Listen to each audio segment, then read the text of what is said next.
So, I'm going to read very quickly for you Alexander the Terrible, Horrible, No Good, Very Bad Day by Judith Voist. Yeah, okay.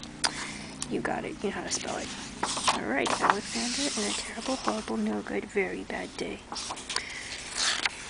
A lot of words. Okay, let's start. I went to sleep with gum in my mouth, and now there's gum in my hair. And when I got out of bed this morning, I tripped on the skateboard, and by mistake, I dropped my sweater in the sink while the water was running, and I could tell it was going to be a terrible, horrible, no good, very bad day. Ooh, terrible. At breakfast, Anthony found a Corvette Stingray car kit in his breakfast cereal box, and Nick found a junior undercover agent code ring in his breakfast cereal box. But in my breakfast cereal box, all I found was breakfast cereal. I think I'll move to Australia.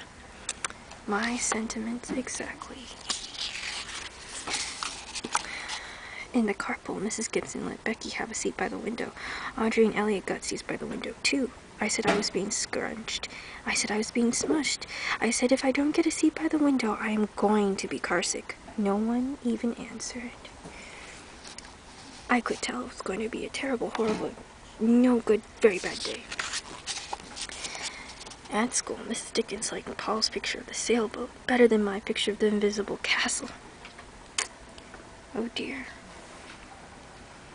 At singing time, she said I sang too loud. At counting time, she said I left out 16. Who needs 16? I could tell it was going to be a terrible, horrible, no good, very bad day. I could tell because Paul said I wasn't his best friend anymore. He said that Philip Parker was his best friend and that Albert Moyo was his next best friend, and I was only his third best friend. I hope you sit on a tack, I said to Paul. I hope the next time you get a double-decker strawberry ice cream cone, the ice cream part falls off the cone part and lands in Australia. There were 2 cupcakes in Philip Parker's lunch bag, and Albert got a Hershey bar with almonds, and Paul's mother gave him a piece of jelly roll that had little coconut sprinkles on the top. Guess whose mother forgot to put in dessert? It was a terrible, horrible, no good, very bad day.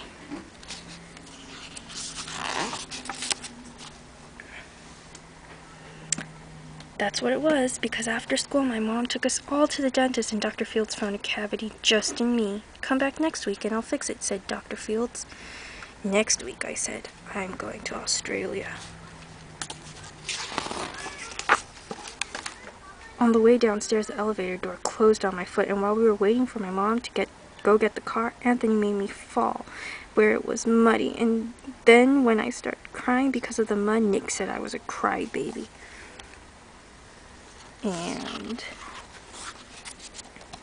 while I was punching Nick for saying crybaby, my mom came back with the car and scolded me for being muddy and fighting. I am having a terrible, horrible, no good, very bad day. I told everybody. No one even answered.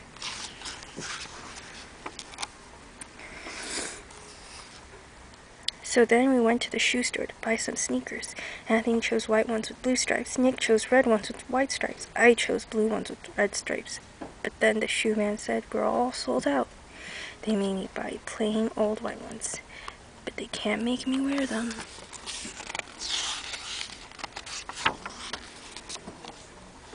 When we picked up my dad at his office, he said I couldn't play with his copying machine, but I forgot.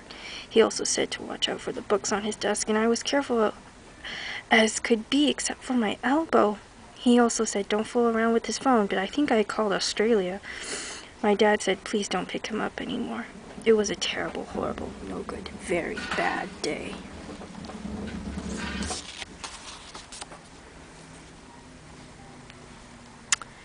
There were lima beans for dinner, and I hate limas. There was kissing on TV, and I hate kissing.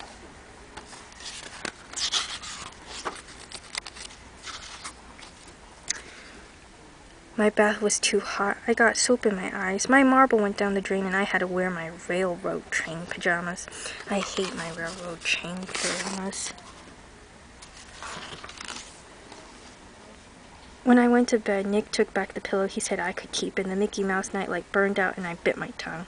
The cat wants to sleep with Anthony, not me. It has been a terrible, horrible, no good, very bad day. My mom says some days are like that.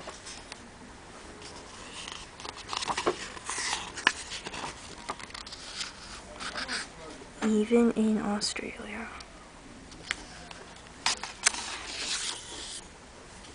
Bye-bye.